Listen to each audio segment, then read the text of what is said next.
keep it moving now. Don't you see what I'm doing? Let's get it, let's get it, let's get it, let's get it, let's get it, let's get it, let's get it. Over at Snow Canyon, the Warriors took on the Pineview Panthers. Snow Canyon started the game with a big play from Hunter Johnson to Bo Hickman to move the chains.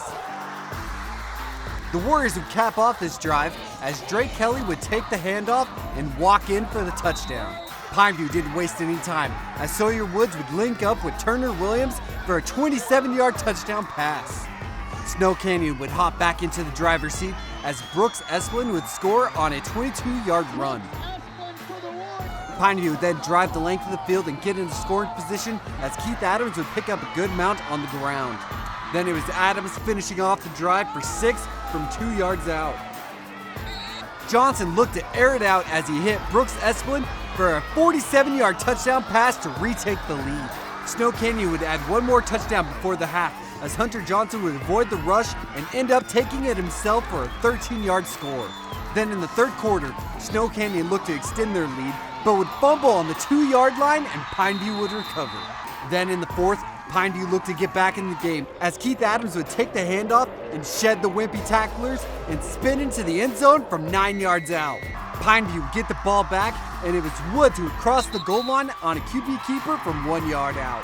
Late in the fourth, Johnson would drop back and throw in the direction of Will Turner, but would be picked off by Byron Collison, who would take it down to the red zone. Then the workhorse Adams would punch it in for 6 more, giving Pineview an 8-point lead with 1 minute left in the game.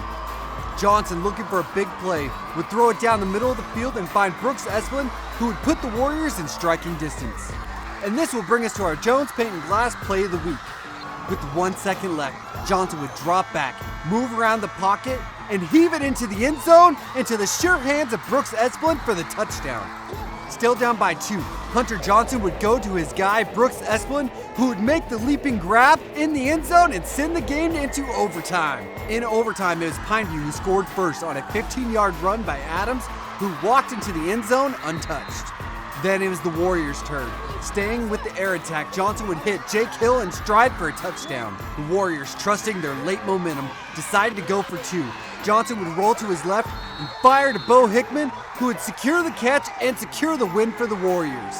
The final score, Snow Canyon 44, Pineview 43. Over at Crimson Cliffs, the Mustangs took on the Dixie Flyers. Crimson's Gunnar Orr came out throwing in the first quarter, but couldn't get things going. Dixie's Bronson Barbin dropped back and fired toward the sideline, but was intercepted on his first pass. Orr would run up the middle and pick up a good amount of yards, putting Crimson in the red zone. Then on the next play, a 16-yard touchdown pass to Kona Crowell for a 7-0 lead.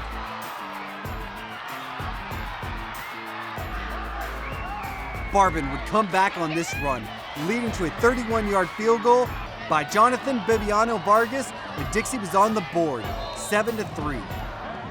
Dixie would take the lead right before halftime on this 17-yard touchdown pass from Barbin to Taquille Mitchell. The Mustangs tied the score at 10-10 on this 23-yard field goal in the third. But Barbin would come back, heaving a 50-yard bomb to Mitchell, putting Dixie in the lead. However, their 2-point conversion would fail. Late in the game, Crimson took a chance down the field, but would be picked off by Mitchell, sealing the win for the Flyers. The final score, Dixie 16, Crimson Cliffs 10. And up in Cedar, the Reds hosted the Desert Hills Thunder. The Thunder struck first, capping off a scoring drive with a 1-yard touchdown run by Jordan Nunley. Cedar marched deep into Thunder territory, but just as the Reds seemed to be poised to score again, Cy Nunley would intercept the pass near the goal line, giving the ball back to the Thunder. Desert Hills couldn't get the ball moving on their next possession. Cedar was able to capitalize as Ben Ellis made a 17-yard rushing touchdown to put the Reds ahead. Late in the third quarter, Cedar struck again on a 25-yard scoring pass from Lunt to Ellis, who bulldozed his way into the end zone.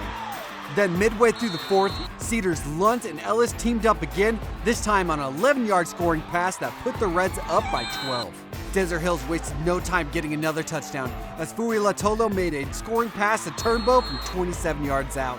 With about a minute left, Fui Latolo completed a clutch sideline pass to Lincoln Holmes, who advanced the ball to the 15-yard line.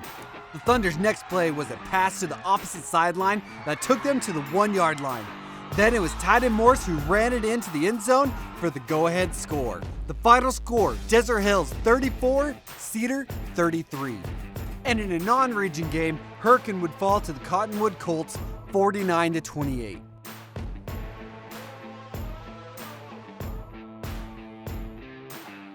The Region 10 recap is brought to you by Findlay Volkswagen, Infinity Title, The Rally Stop, Jones Paint and Glass, Nets on Fire, and Intermountain Sports Performance. For St. George News, I'm Aaron Crane.